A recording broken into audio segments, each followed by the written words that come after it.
Welcome to the Tech Egg. Don't get scrambled. Enjoy the video. You start by opening the workbook and verifying edit access.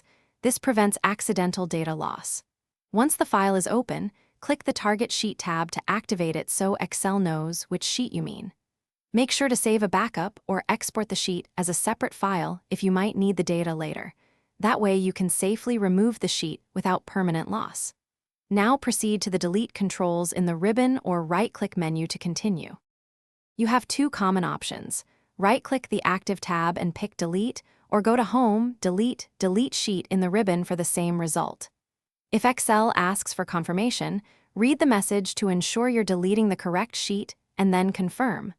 When a sheet is protected, make sure to unprotect it first using the password or protection settings, otherwise those delete controls are disabled.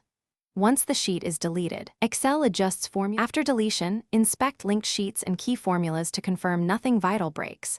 Excel may display #ref, where references pointed to the removed sheet.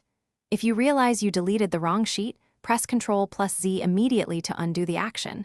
This restores the sheet if the workbook is still open.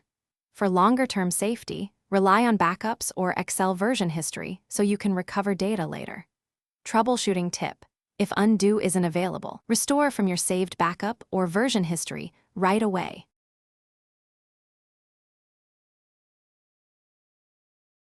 Thanks for watching. Consider subscribing if I helped unscramble your problems.